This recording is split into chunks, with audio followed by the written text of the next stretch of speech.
Johns, owner of Vintage Urban Village, based in Birmingham, England.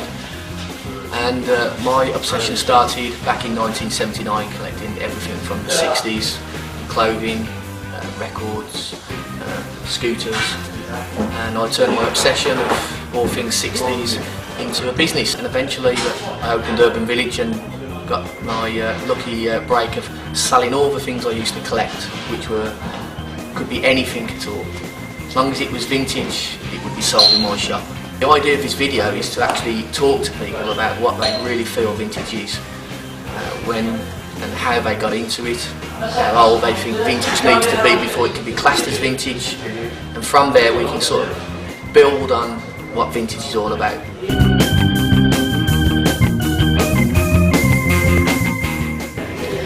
Just one-off pieces, no one else has got. You won't be going out seeing somebody else wearing the same thing. You can put it together yourself, however you want, whatever era you want, 60s, 70s, 80s. Clothing from the past that's coming back into fashion.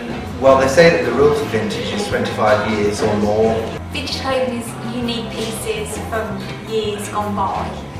They could be, a lot of people are reenacting them now, but they're just from years ago. Anything can be vintage because stuff goes out of fashion and comes back in fashion, and like trends and styles.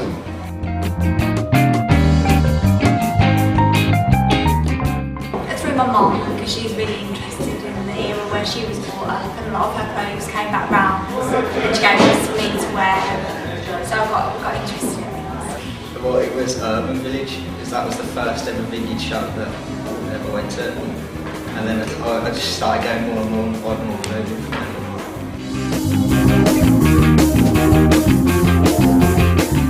Just young, quirky, wants something a bit different, not into mainstream fashion, and want just a good quality piece of clothing.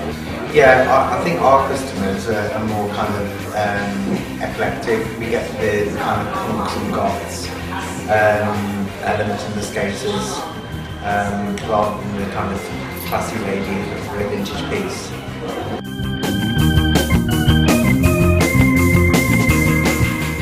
Shop online is usually eBay, and if I'm going shopping, I just come to the flea market on the weekend.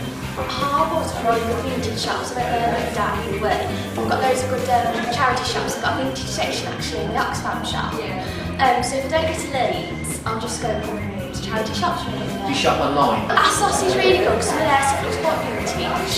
And Topshop's got a little vintage section as well.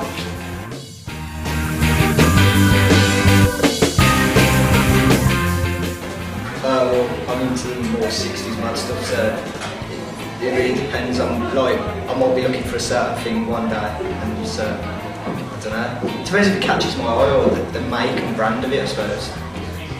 Whatever fits, basically, because you find that a lot of older clothes are very small sizes, and so, you know, anything that you can customise and make look more unusual or unique, I think. Whatever catches my eye, I like skirts I can wear as dresses really. A lot of my skirts are my nan's.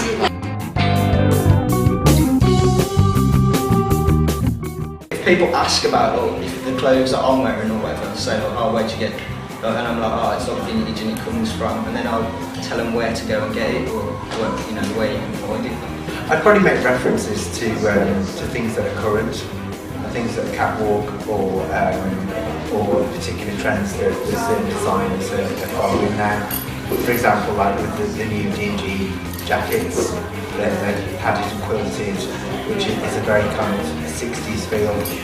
They're not following the crowd really, you're not being chic, you've got like your own style, and there's just so many different things you can wear, and they've got so lot of these little pearls, you get such pretty things, and it's just, I'm with my friends today actually, because just so many nice things you can wear and put together. How much would you say you spent on vintage clothing per month?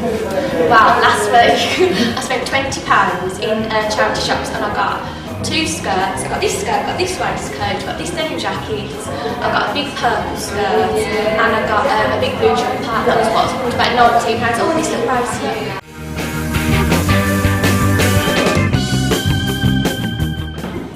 A decade, I suppose. 1985 back. 30 years.